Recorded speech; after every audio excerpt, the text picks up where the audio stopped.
이번 주는 야당이 더불어민주당 쪽의 뉴스가 압도적으로 많았어요.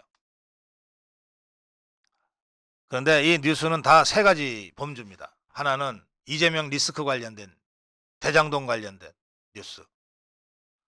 또 하나는 돈봉투 리스크 관련된 뉴스. 또 하나는 김남국 코인 관련된 뉴스입니다.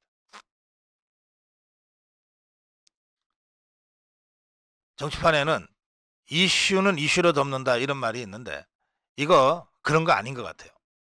이 대장동 이재명 이슈를 덮기 위해서 돈봉투 이슈를 터뜨린 것도 아니고 돈봉투 이슈를 덮기 위해서 코인 이슈를 터뜨린 것도 아니에요. 그냥 터질 게 터진 거예요. 그리고 매우 중요한 것은요. 지금의 이재명이는 이 3대 리스크를 수습할 능력이 없다는 것이 확연하게 드러난 한 주였다는 겁니다. 이재명에는 수습할 능력이 없어요. 왜? 리스크 당사자 중에 하나니까. 이재명 리스크는 이재명이가 당사자고 돈봉투 리스크는 이재명이를 이재명으로 이재명이게 만든 송영길의 리스크거든. 이 송영길이가 이재명 대통령 후보로 만들고 국회의원 달아주고 당대표로 만들어줬잖아요. 그러니까 송영길 돈봉투 리스크는 곧 이재명 리스크랑 똑같아요. 그 다음에 리틀 이재명 김남국 코인 리스트. 이건 이재명 리스트랑 똑같은 거예요. 거의 뭐. 자, 그래서 이 3대 리스크를 이재명이는 해결할 수가 없어요. 스스로 대표 자리에서 내려오고 국회의원 사퇴하지 않으면 이 리스크가 해소되지 않습니다. 근데 이재명이가 그럴 인간입니까? 더불어민주당 다 죽여도 지만 살면 된다고 마지막까지 헌 새끼줄이라도 붙잡고 버틸 자지. 이러니까 지금 더불어민주당의 추락은 막을 방법이 없다는 거예요. 민주당 청년층 이탈에 비상이 걸렸습니다. 실제로 모든 여론조사가 더불어민주당의 추락을 보여주고 있고 그중에서도 특히 2030 세대의 이탈이 심각하다고 하는 것을 거의 모든 여론조사가 숫자로 보여주고 있습니다.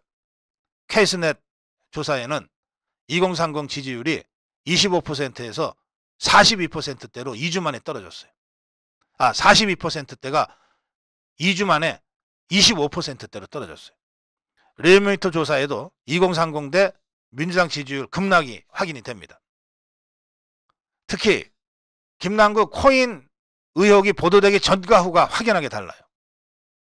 그러니까 역시 이 코인이 뭔지 다들 잘 알거나 한 번씩 해봤던 2030 세대에서 김남국 코인 리스크가 직접적으로 영향을 주고 있는 것이 확인이 됩니다.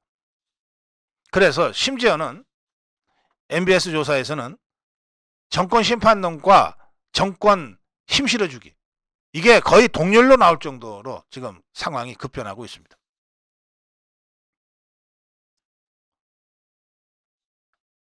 이 이슈 자체도 악재지만 이 이슈를 대처하는 더불어민주당 지도부 이재명의 태도가 상황을 더 악화시키고 있다. 이런 분석도 나옵니다. 민주당이 조국의 강도 제대로 건너지 못했는데 남국의 늪에 스스로 빠져들고 있다. 여당 심판론보다 야당 심판론이 더 거세질 것이다. 자, 이렇게 되니까 이재명이로는 도저히 안 되겠다 싶었는지 이해찬이까지 나섰어요. 이해찬의 전략은 닭공입니다. 닭공. 닫히고 공격. 자기네 리스크를 관리하는 걸로는 도저히 안 될 것 같으니까. 또 이재명이로는 도저히 이 리스크 관리가 안 될 것 같으니까 이해찬이가 나서서 야 수비하지 마. 어차피 이거 수비 안 돼. 차라리 축자사자로 공격이나 하자. 닭공 전략을 들고 나왔습니다. 그러면 이해찬이가 얘기하는 닭공 전략은 그 대상이 누구겠습니까? 김기현이요? 아니죠. 그 정도는 여러분 아시죠? 예. 이해찬이가 들고 나온 닭공 전략의 표적은 딱 한 사람. 윤석열 대통령입니다. 윤석열 대통령입니다. 그래서 이해찬이가 직접 예시까지 했습니다. 50억 클럽 특검, 김건희 여사 특검 세게 밀어붙여. 그리고 윤석열 대통령으로 하여금 거부권 행사하게 만들어. 그러면 윤석열 정부, 국민의힘 거부권의 불통의 늪으로 빠뜨려뜨릴 수 있어. 이런 전략까지 구체적으로 제시하고 있어요. 그러니까 이 와중에 이재명이가 장애 집회로 나가는 겁니다. 후쿠시마 오염수가 됐건 뭐가 됐건 하여튼 장애로 나가서 공격하는 타겟이 누굽니까? 윤석열 대통령입니다. 노란봉투법 본회의 직부에서 또 윤석열 대통령 거부권 유도하게 하는 거예요. 모든 부담을 윤석열 대통령한테 모아주고 그리고 우리는 윤석열 한 사람만 끝장내면 된다.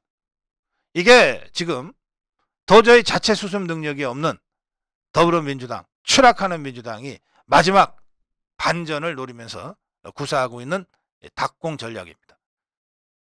사태가 너무 심각하다고 생각했는지 집에서 쉬고 있던 이해찬이까지 직접 나와서 이 đặc공 전략을 진두지휘하고 있어요. 자, 이제 제 결론입니다. 상황이 이런데 더불어민주당 상황이 이런데 국민의힘은 뭐하고 있냐? 상황이 이런데 국민의힘은 뭐하고 있냐? 대통령실 비서들이 나서서 공방을 벌일 수는 없다. 종북주사파가 더불어민주당이 이재명 문재인 세력이 살 길은 오로지 윤석열을 공격하는 것이다. 이러면서 đặc공 전략, 닥치고 공격하는 이 전략을 지금 갖고 나왔는데 우리 쪽 부대 국민의힘은 도대체 지금 뭐하고 있냐? 맞서 싸워라. 피 터지게 싸워라.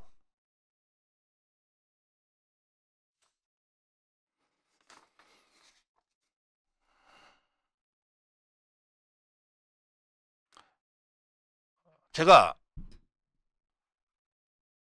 윤석열 대통령을 향한 đặc공 전략을 들고 나온 더불어민주당이 지금 3대 리스크 늪에 빠져 있다 그랬어요. 국민들이 다 보고 있어요.